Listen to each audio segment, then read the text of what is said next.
Good afternoon. It's Monday, the 17th of February 2020, 3 minutes past 1 o'clock. Apologies, we had some technical difficulties there, but we're now into UK column news live with your host today, Mike Robinson, myself, Brian Gerrish, and we're pleased to be joined by David Scott, presenting, of course, Northern Exposure from north of the border. So a few problems there, Mike, but luckily not the Russians and not Storm Dennis. No, we know of. Indeed. However, yesterday was the end of the 56th Munich Security Conference, and there was plenty of stormy stuff going on there. So as we mentioned on Friday, the main theme focused on Westlessness, and this was the idea that, as they put it, that Western countries are uncertain of their values, of their strategic orientation. Well, they also discussed other things like coronavirus, the Middle East, Libya. They also discussed social media. And the news from Munich was that the UK didn't turn up. So Tony Blair was there again this year. If you remember last year, he called for an EU defence union at a side event held in the Munich Technical University. But Boris Johnson was offered the opening session, decided that he didn't want to attend. Europe wasn't hugely impressed. Here is Wolfgang Ischinger, the chair of the Munich Security Conference, saying, "Needless to say, as a former ambassador to the Court of St. James, I'm saddened by the absence of senior ministers of Her Majesty's government at the Munich Security Conference this year. But there will be senior officials and members from both houses of Parliament, I'm happy to add." It was left to three people really to hold up the Union flag. Our old friend Mark Sedwill, he was there looking somewhat embarrassed because, of course, the moderator here was telling him, "It's great you're here, but it would have been even greater if others from your government were present." So Mark Sedwill being told off. Tobias Ellwood also attended. Now, he's, of course, the newly appointed chair of the Defence Select Committee. And as such, he doesn't represent the government and he doesn't speak for Boris Johnson. And he was really on about Russia and China as being the big problems. Well, Boris did send a junior minister, that's James Cleverly, who'd only been in the job for a couple of days. And he went there to promote women's role in preventing violent extremism. He went there to meet with some Middle Eastern partners, and he discussed vaccination policy and funding. So let's move on to have a look at what some of the big players had to say. Here's Mike Pompeo, the US Secretary of State. He said that he was happy to report that the death of the transatlantic alliance is grossly exaggerated. The West is winning, and we're winning together. Oh, that's a bit of a contrast with Westlessness. So there you go. That's fantastic news. It was left to Sergei Lavrov to have bring a bit of sanity to the thing. He said, "Give up on promoting the phantom of the Russian threat or any other threat before it's too late, and remember what unites us all." So he's trying to bring a little bit of sanity into the thing. But David, the first observation that I would make is that Pompeo and Nancy Pelosi, who was there as well, seemed to be singing off the same hymn sheet and really pushing the China-Russia thing. So, for example, Pompeo said, "China is increasingly trying to co-opt officials at the state and local level.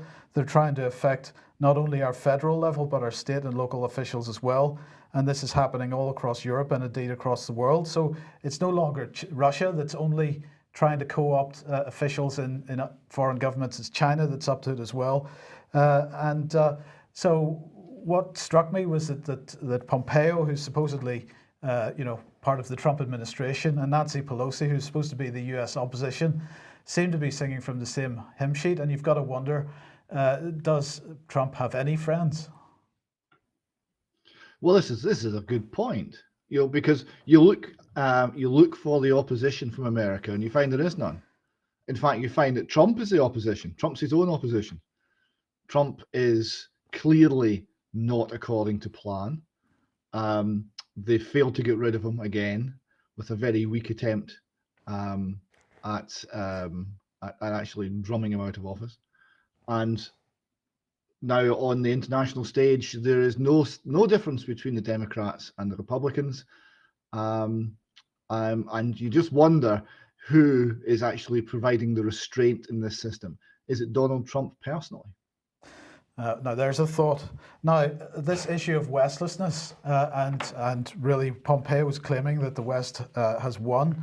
Well, let's sort of see whether there's any unity in this narrative. So we're going to start off with Jens Stoltenberg, and in this little video clip, we've got Stoltenberg, and then Emmanuel Macron, and then Joseph Borrell, who of course is the High Representative of the European Commission, the European Union. So he is the replacement Federica Mogherini, for if you remember her. But let's listen to what they had to say and see whether there's any agreement here. In many ways, NATO is the ultimate expression of the West. Europe and North America, united in our vision of free and open societies. I do believe we need NATO. This is absolutely clear. We need to work coherently with NATO and in response to American desires. And this is how we have to create our own capability that bestows credibility on us, so that we can protect ourselves and that we can be able to act. Europe has to develop what I can say an appetite for power, the willingness to act. So NATO is really important, but because NATO is so important, we've got to develop our own capability. We've got to develop an appetite for power so that we can act. Now, what Macron really means is, at the moment, Europe is a shambles. It cannot defend itself, which is why they needed the British input on the military and the defence industry side. They know that's the case, so that means that whatever they say about NATO, ultimately they've got to beg and kowtow the Americans to keep the muscle in Europe. So it does look like increasing chaos to me. But David, the narrative absolutely is that Europe needs its own capability and it needs its own ability to act, because perhaps NATO isn't quite, maybe this is more of a reflection of Trump than anything else. But you know, this theme of Westlessness and uncertainty about values and strategic orientation, is that a reflection of that, or why are they pushing this? They're trying to persuade us that they believe in NATO, but at the same time they're absolutely stating that they don't. Oh, it's very clear. It's clear that it's confused. Stoltenberg's suggestion that NATO is the ultimate expression of the West. Have you ever heard anything more stupid than that in your life? How can a military alliance cobbled together to prevent the takeover of the West by a Soviet threat that now no longer exists be the ultimate expression of the West? It makes no coherent sense at all. So, right, there's not much coherent sense to be found. There's all this talk about values. What are these values? The values of the West used to be Christianity in various forms, but that was the bedrock of it. But that's been cast aside now, and we're not really sure what's gone in its place. So we're talking about values. The values have changed, and it's a suggestion that we shouldn't notice. And then we've got this: we must develop an appetite for power, and the rhetoric's all about action. It's not about defense. It's not about having forces to deter other people attacking. No. That's not the agenda. It's action. It's dynamic. It's aggressive. This is very striking. And very dangerous, we have to say, David. Very dangerous, because these people are now living their own rhetoric. We can see there's confusion, but yes, they're interested in power and they want to use power.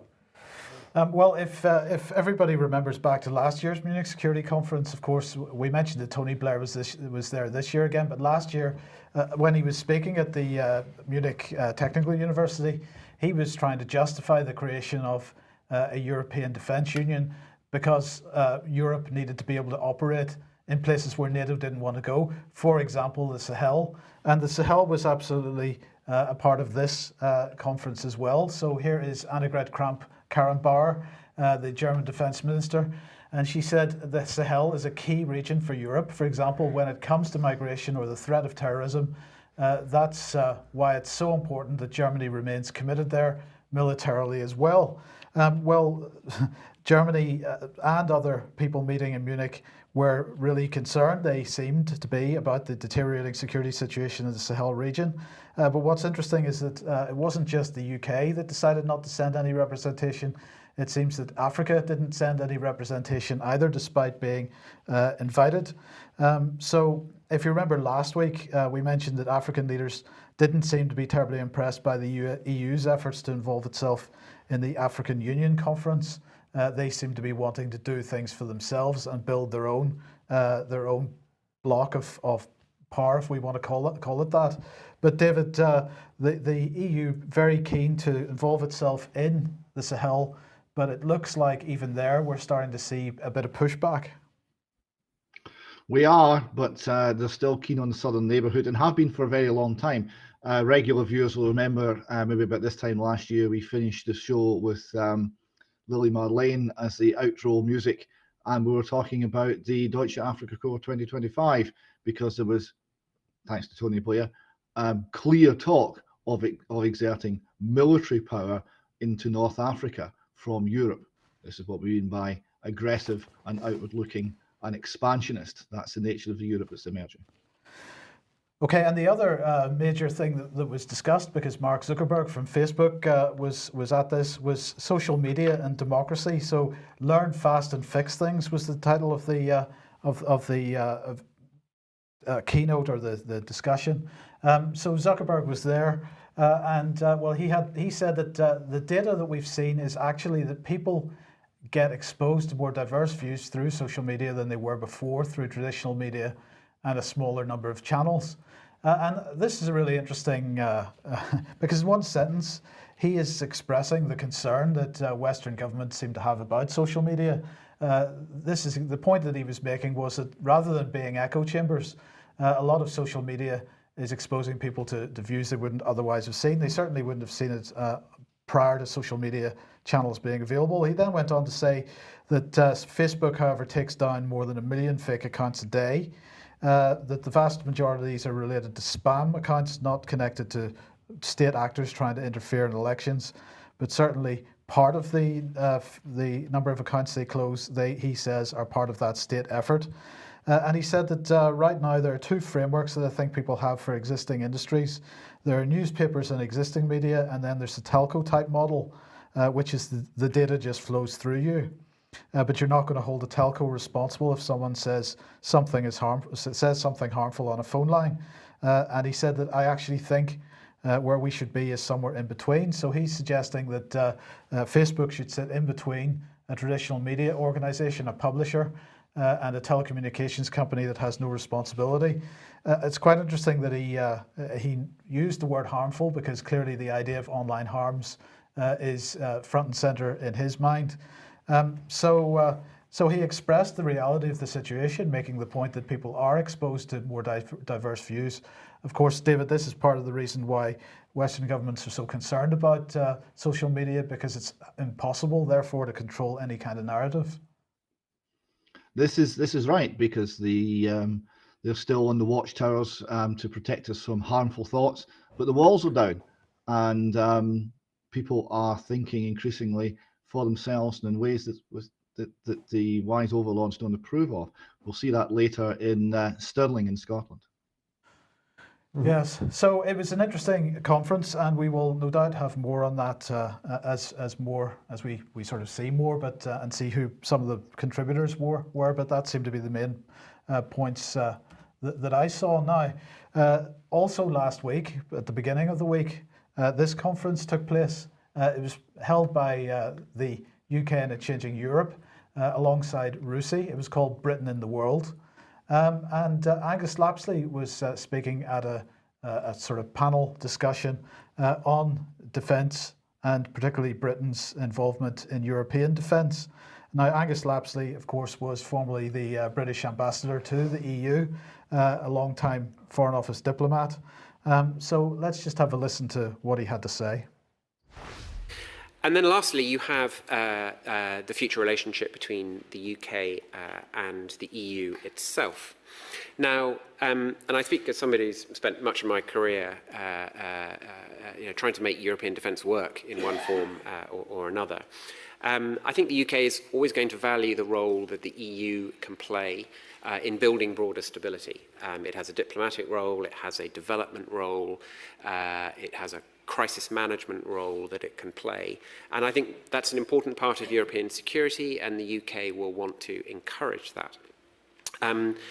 We're also open to friendly cooperation as a very like-minded friend and partner of the EU. How exactly that will be brought together is something that we will see emerge from the negotiations between the UK and the EU over the next couple of months and however long these things take. What I would say, though, is that our approach to this tends to be that in the foreign policy and defence space, partners just get on with things and they cooperate together in a pragmatic, sensible way. This probably isn't an area where you need some kind of overarching treaty sort of binding and fixing everything in place. This is probably an area where the pressure will just be to get on and do things together where the need so dictates. There may have to be some legal agreements underpinning parts of that, but it's not something where you need to have a big overarching agreement. So, David, quite a couple of really interesting points there. We don't need some kind of massive overarching agreement with respect to UK's involvement in EU defence going forward, but this is something that will be negotiated as part of the future relationship, so we at least have an official acknowledgement of that. But there will need to be some kind of legal underpinning. This at this point is undefined because, of course, it's part of the future relationship negotiations. So it looks like we have finally had some kind of official, retired, but nonetheless official acknowledgement that we are going to have a future defence relationship which will be underpinned by some kind of law and regulation and treaty. But we don't need to worry because generally it's just going to be something that happens through friends shaking hands and cooperating. Yes, this is EI2, not EMU. We'll sit down, we'll sign our heads of agreement, we'll carry on. That was a very strange little talk. Friendly cooperation. That's not what Macron has in mind. Right? So to some extent, yeah, we're not completely out of it, but that says to me there's a surprising amount of independence of thought. That says to me we're saying quite possibly no to EMU, but yes to something else, and we don't know what something else is. This is back to Schrodinger's defence policy, the article we've got on the website. We don't know what it is until it reveals itself. I don't think it moves as much very far forward, but a very interesting talk.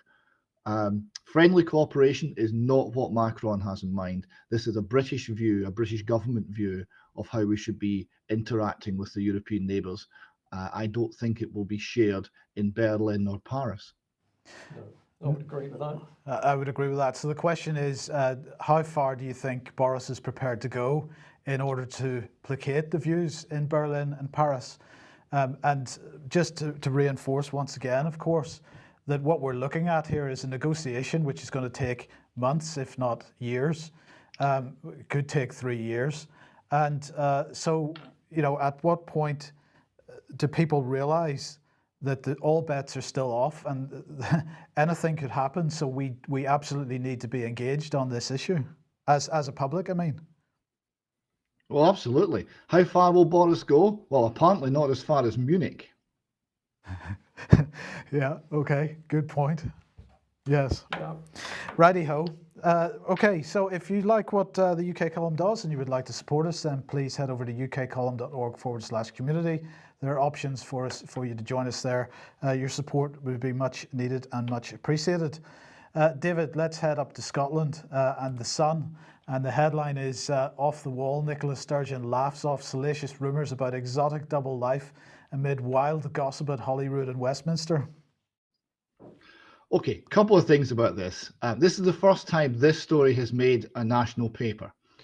The particular journalist is Chris Musson, who was the same journalist who broke the Derek Mackay story last week. So he's going to be on a few lists, I think, in Bute House and elsewhere.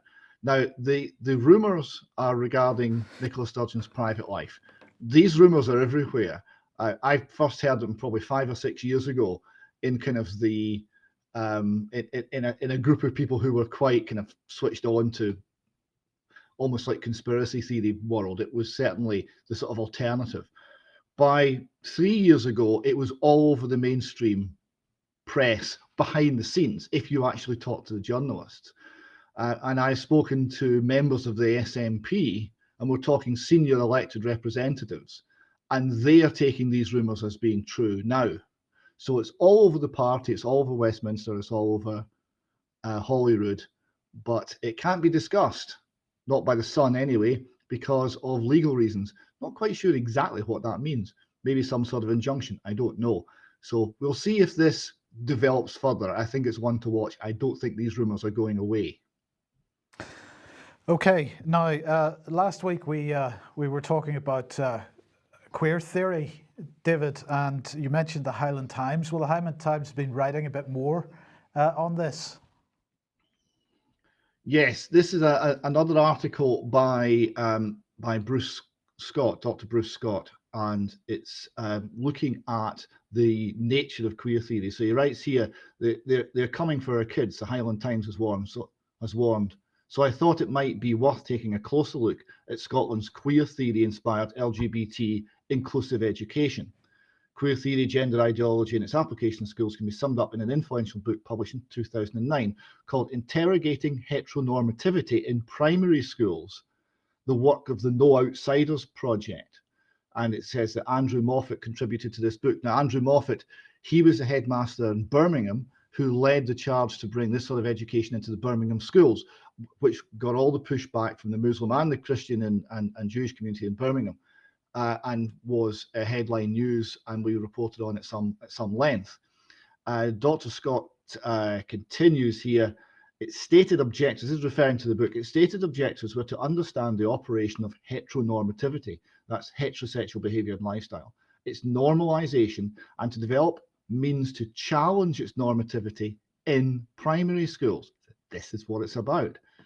It wanted to develop teaching practices within the classroom so that it could carry these objectives out. Another more sinister aim of the project was, as the authors lamented, to address the omission in primary schools of sexuality, pleasure, bodies, and desire, which ordinarily within educational settings with children is omitted, quite rightly in Dr. Scott's opinion, to protect children. And he continues, an even darker aspect of No Outsiders lurks hidden in the manifesto for queering the classroom. The overt disdain for heteronormativity is revealed in discussions of a need for the rejection of heterosexuality and reproduction. They argue that there is a need to challenge reproductive futurism, that is, human reproduction of children and its heterosexual nature, and that queering the classroom and human reproduction are at odds with each other. Indeed, the rationale for teaching children at all is questioned, as queer existences or lifestyles are antagonistic to a reproductive future, i.e. as in heteronormativity, where the future, child and family are valued. In other words, the notion of the family, a biological mum and dad, heterosexuality, commitment to heterosexual monogamy for one's children and the future all need to be sacrificed on the altar of queer theory, the present, alternative sexualities, alternative lifestyles. Sex is only for pleasure or immediate gratification is the ideal of the queer utopia. So that is the underlying philosophy that's driving sex education in Scottish schools, and it would appear schools in Birmingham and other places in England as well. Okay, so which brings us on to this article from Cambridgeshire Live. This is a so-called professor from Anglia Ruskin University, Patricia McCormack. And the headline in Cambridge Live was the only solution for climate change is letting the human race become extinct. So she's arguing that the human race should become extinct. But at the back of this, David, is the same queer theory. Absolutely, yes. She's launched a book, the A Human Manifesto. The book argues that due to the damage done to other living creatures on Earth, we should start gradually phasing out reproduction. It's exactly the same ideology here. But rather than offering a bleak look at the future of humanity, it has generated discussions due to its joyful and optimistic tone, as it sets out a positive view for the future of the Earth without mankind. So this is very, very profoundly dangerous stuff. And it's been taught in schools, it's been taught in universities. We're going to get rid of mankind joyfully. Yes. And just a final slide here. Of the various organisations pushing this, we've got Stonewall, we've got the Thai campaign in Scotland. We've also got Mermaids. Here they're encouraging children to think about gender being a spectrum, and that they're not a boy or a girl, but somewhere in between. And I just point out that there's currently Starbucks are running a campaign to raise money for mermaids. So I'm afraid personally, I won't be drinking in Starbucks. Mm. Yeah. It's obviously very important to get this information out to people because, of course, the wider mainstream media and press are simply not reporting the origins of all these agendas that have suddenly come into school. Perhaps we should then ask a question, will we be allowed to report on it? Well, from a recent court case involving a policeman who'd commented on matters to do with transgender on Twitter, it's going to be very interesting. Let's have a look at the start of this. BBC News, this is from a couple of days ago, and the headlines is that former policeman Harry Miller, I'm sorry, I don't know the gentleman's rank, but he wasn't an ordinary bobby. He'd got some significant position in the police. But he'd commented on some tweets, and the next minute, the police, Humberside Police, had visited his place of work in January last year. Somebody had made a complaint. He was never told who had actually made the complaint, but the police turned up. And then what they said to him is that basically they wanted to check his thinking. And they also said, well, you haven't actually committed a crime, but there has been a hate incident. But nevertheless, they indicated that they had logged his name, even though he was not guilty of committing any crime. But they then said that basically they were going to continue with further action. And he believed that unless he stopped speaking and stopped tweeting, that the police were going to take action. So this became a freedom of speech issue. I think we might have a microphone. We do have a microphone issue. Your mic isn't working, but you just keep talking, Brian. Okay. So hopefully you can hear me via the other microphone at the moment. Let's have a look at the Telegraph here. They have got a nice picture of this gentleman who did a lot of work to get this to court. Police compared to Stasi and Gestapo by judges, as he rules they interfered in freedom of speech by investigating non-crime trans tweet. This is the meat of it. Former police officer Harry Miller said the police's actions had a chilling effect on his right to free speech. So we're into very, very dangerous territory here. This man did not commit any crime, but nevertheless he gets the police at his door, and as far as he's concerned, the police were threatening him that he needed to shut up or he would be in further trouble. So the reporting in the press, very interesting. Let's have a look at what the judge said according to the mainstream press. Well, Justice Julian Knowles said that the claimant's tweets were lawful and that there was not the slightest risk that he would commit a criminal offence by continuing to tweet. He said, I find the combination of the police visiting the claimant's place of work and their subsequent statements in relation to the possibility of prosecution were a disproportionate interference with the claimant's right to freedom of expression because of their potential chilling effect. So you're led into a world that this is a very good judge and this man is standing up for free speech, and the court case has gone quite well. let's follow it along, because he said some more. I conclude that the policy's actions I conclude that the police's actions led him reasonably to believe that he was being warned not to exercise his right to freedom of expression about transgender issues on pain of potential criminal prosecution. So we get a look into the mindset of Mr. Miller. He was very worried that if he did anything more, the police were going to be on his case. And it appears that this judge is also very worried about his freedom of expression. So the judge then said, a lot of the media picked up on this, in this country we have never had a Checker, a Gestapo or a Stasi. We have never lived in an Orwellian society. Well, at that point we might have thought that the media in particular would have been very concerned about this case, but it was fascinating to notice the style of reporting by Grimsby Live here, because they more or less made this very damning comment into complete fun by putting up a main page on the internet, at least, with a big superimposed picture of her flick, so that this very, very serious event impinging on freedom of speech was made into a joke. And Grimsby Live did something else which I also found very interesting, because as you followed through the article, it suddenly came up with this banner: if you feel you may be offended, please do not use the slider to view the limerick. Now, this is one of the key tweets that was involved in the case. Now, remember that Mr. Miller didn't actually tweet out himself, he simply commented, but Grimsby Live so paranoid that it felt it had to put a sort of firewall in front of the tweet itself. This was the tweet, and it was a very rough limerick. You're a man, your breasts are made of silicon, your vagina goes nowhere, and we can tell the difference even when you're not there. Your hormones are synthetic, and let's just cross this bridge. What you have, you stupid man, is male privilege. So this results in a court case. But when we follow through the court case, and David, I'm going to come over to you very quickly, just set the scene a little bit more here, we start to see some very deeper and darker issues, because the judge said, I reject a wider challenge to the lawfulness of the College of Police guidance and rule that it serves legitimate purposes and is not disproportionate.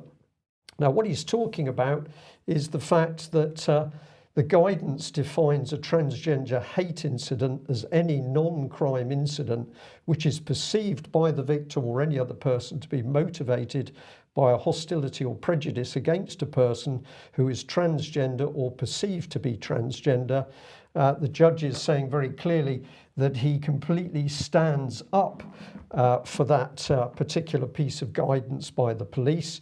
And what's more, he said this: the recording of non-crime hate incidents barely encroaches on freedom of expression. If it does so at all, the aims of the guidance are extremely important.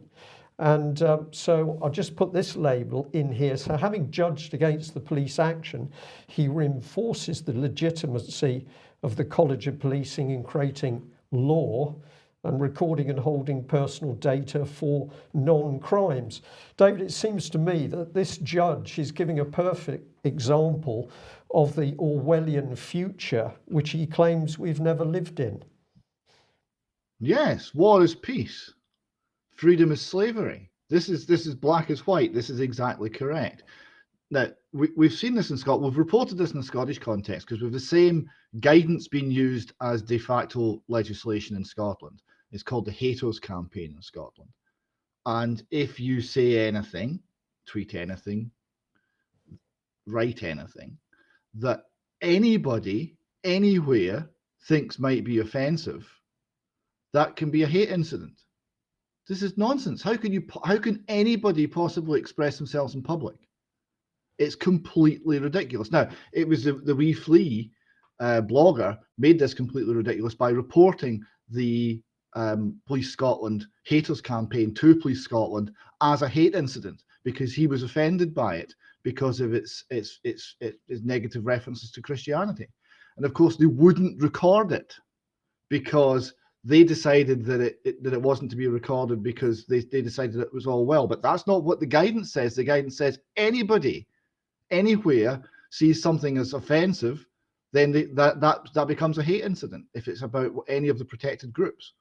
So the whole thing is insane, completely unworkable, and deeply Orwellian. Why could the judge not say that? Well, I think we might ask some questions about the judge himself. We can't do that today. But let's come over to the College of Policing that produced the law that has now been approved by the judge. So, of course, they were crowing. So the two highlighted bits here, the Honourable Mr. Justin Julian Knowles today ruled the mere recording of a non-crime hate incident based on an individual's speech is not an interference of their rights. And if it was, it is prescribed by law and done for two of the legitimate aims in Article 10. And also, because part of the challenge had been common law, they crowed that challenge at common law had been rejected. So this was very, very dark. Once you got into the ruling by the judge, he wasn't actually standing up for freedom of individuals and free speech. He was going somewhere down the middle, and that's a very dangerous line. But the police college continued to crow, and here's Bernie O'Reilly, the Deputy Chief Constable Executive Director. He said that he was pleased the court had recognised the guidance on recording non-crime hate incidents was both lawful and extremely important in protecting people. Our guidance is about protecting people because of who they are, and we know this is an area where people may be reluctant to report things to us. And he said the College of Policing's position is clear. We want everyone to feel able to express opinions as passionately as they wish without breaking the law. Hate incidents can be a precursor to these types of crimes, and without recording them, the police will begin to lose sight of what's happening in their communities and potentially lose their confidence. So is it law? We don't yet know, but he was also using Twitter himself to crow about the result. So there was no other comment about the concerns of Mr. Miller or the wider concerns about the incident itself. It simply was crowing praise for the fact that the court had said that their policy stood. But we couldn't help note that Mr. O'Reilly was also promoting LGBT and therefore presumably transgender material himself. So one says, is the College of Policing neutral on this particular subject? And if you want to know what that college is, well, it's not quite what you think. It was established in 2012 as a professional body for the police. It intends to be a not-for-profit membership organisation, and they are looking to achieve chartered status, although they haven't achieved that. We will have a mandate to set standards. Now, if they haven't got a mandate to set standards at the moment, how can they have set policy, which has now been labelled as law? I don't know. We also have a remit to set standards on police service training and development. And as the professional body for policing, the government's intention is for the College of Policing to operate independently at the Home Office. So this is all of it. What is it? It's a private limited company. And if you go online, you can have a look at the details. We've got 33, a very interesting number, officers who sit on this company and now can apparently make law, but they are independent of the Home Office, Mike. Well, until you look at the accounts, where you suddenly find that they're funded dominantly from the Home Office. So predominantly from the Home Office, they're funding private limited company making law that allows you to record non-crimes. I'm going to say very dangerous stuff. And David, you've got a few lists being compiled in Scotland as well. Well, yes, David, the list, in fact. Well, there appears to be. Now, this is a nice photograph here. The chap on the right, as you look at it, that's Derek Mackay, now disgraced former Cabinet Secretary for Finance. and who we reported on last week, and who was grooming a 16-year-old boy online, and has not actually fully resigned. He's no longer in post, but there doesn't seem to be a letter of resignation. Don't know what's happened to that. He's now been given some sort of medical checkup to check that he's okay, and that's why he's not at Parliament, and we don't even know if he's going to continue as an MP or not. We'll be told. Now, to go back to the photograph, the chap on the left, that's Alan Smith, MP for Stirling. His nickname is Sweet Cheeks. He got that because he called a political opponent that at a debate, which seemed a slightly unusual thing to call your political opponent, but there we go. I suppose there's worse things you can call someone. So it's Alan Smith that's been the subject of this particular little story. So we now go to a member of the public who goes under the name Queen of the Flumps, and she's in Alan Smith's constituency, and she was asking him online when the first constituency surgery was going to be held, so she could sit down, have a proper chat with them, and discuss all the various questions that she had. And she wasn't getting an answer. So eventually there was some sort of open air surgery. She went along and she had a little chat. We got a quick bit of video which she had as a report. He's told me that I'm on an SNP watch list, so I kind of feel slightly famous in my own mind, clearly. But yeah, it was, you know, it was never going to be a win-win for either of us. I am now going home to have a gin and tonic. I hope you all have a great day. Bye. So that was viewed by Scottish Twitter with some alarm. Watch list. There was a lot of people asking about the watch list. There was a lot of tweets flying around like this one we've got here about being on a watch list and what sort of National Socialism we were dealing with. So she was asked a lot of questions. So she decided that actually to clarify exactly what had been said, she should do another small video. So we've got another clip now. So she goes into more detail of what Alan Smith actually said to her. I just wanted to clear a couple of things up. So lots of people have jumped on this whole watch list thing, and I wanted to clarify it. So what he said to me was, and I quote, that I am on an SNP database. I am on an SNP database because I am anti-SNP and because people have SNP supporters have come to my door and I have been, he said, aggressive. Now, I questioned him on that and I said I've never ever been aggressive to anybody. I said that he and I weren't having an aggressive conversation. And he said to me that he knew my name, he knew where I lived, he knew who I was, and that I was on the SNP's database. So database, watch list, it's kind of semantics to me. It doesn't make me feel good. So this was then viewed about 20,000 times in an hour or so. This kind of went rather viral.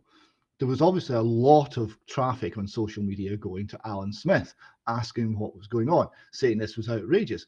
Alan Smith denied it. Here's a tweet.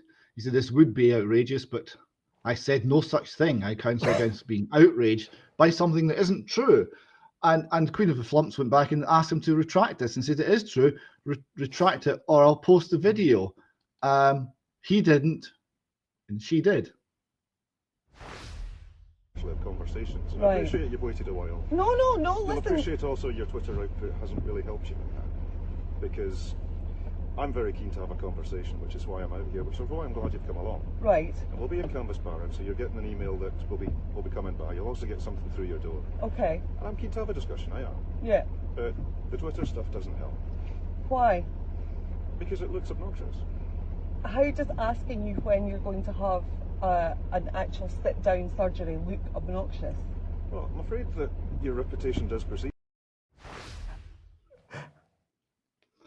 Right. So he goes on and says, your reputation precedes you. And so I've maybe cut that a little bit early. And then he goes on to say, you're on a database. So that was an interesting little exchange, because he said your Twitter output hasn't helped you. Now, what he's saying there is he doesn't like the Twitter output, because on the Twitter output, she was asking him awkward questions and he wasn't answering. He wasn't able to answer, so there was silence, and she kept asking and kept asking and kept asking. When are you going to have a surgery? I've got questions. You're meant to represent me. When can I meet you? So he didn't like this getting held to account. That's what he didn't like. So when he said it's not helped you, she said, well, how is this? And he said, well, it makes you look obnoxious. Now, she hadn't said anything obnoxious. I was watching this. There was nothing obnoxious in it. So when she questioned that lie, because that's another lie, that's two lies from Mr. Smith, it was then, well, you're on the list. You're on our database. You have previous. We know you're obnoxious because our database says so, even if you didn't actually say anything that was actually obnoxious. We know you're the sort of person who would be. Very creepy exchange. Didn't go down well with Scottish Twitter. If you just fly up the next slide. Yeah, this is quite typical of the sort of response that Twitter made to it. They weren't really happy. But there you go. Your name will go on the list. And that is where we are in Scottish political terms this week. It's pretty astonishing, isn't it? We are watching everything of the style of a dictatorship without question. It's certainly there north of the border. We're seeing it in the Westminster administration itself. And of course, the police are right in the middle of this when it comes to the heavy-handed tactics. Look, David, we started late because of technical issues, so we'll just finish off with this one. The Express here, BBC TV licenses ditched in 200,000 homes as Boris Johnson wants Netflix-style subscription. Boris has been talking about this for some time, but setting aside whatever his particular aims are for the funding of the BBC doesn't seem to be doing very well at the moment. No, this is really interesting, because this isn't just 200,000 surrendered or during a year in some sort of churn. This is 200,000 less than they were last year. That's a big number, right? This is why we have to have job cuts and things. That's a lot of people voting already with their feet, and that's before it starts to be all over the press with the license fee ending. Here's the Guardian speaking about this. BBC set to announce job losses and an overhaul of news reporting. Hundreds of redundancies. The staff brace themselves for heavy cuts to high-profile news programmes and an increasingly centralised system for producing the corporation's journalism. So they're having to shrink now to fit the budget because the people are leaving. They're voting with their feet. Oh, happy day. Now, what's the BBC doing about this? Well, the BBC are coming back by concentrating on the things that are important. In this case, a survey of the sexuality of their staff. You can't make it up. They were stunned to find that their secret staff sex survey revealed 417 of the corporation's workers are transgender. This was described as very, very high. Tunde Ogunbunson, can I pronounce that? I don't think I can. Ogunbunson. That's probably, I apologise to the man for killing his name here, but it's a beautiful British name. The BBC's Director of Diversity. I would point out, if you're in an organisation that has a Director of Diversity, it is finished. It's only a matter of time. He's now launched a major reform to make the corporation more trans-friendly following the findings. So that's the sort of thing the BBC is commenting on, concentrating on. Meanwhile, in the real world, I think this was quite striking. This is from Chortle, the comedy newspaper.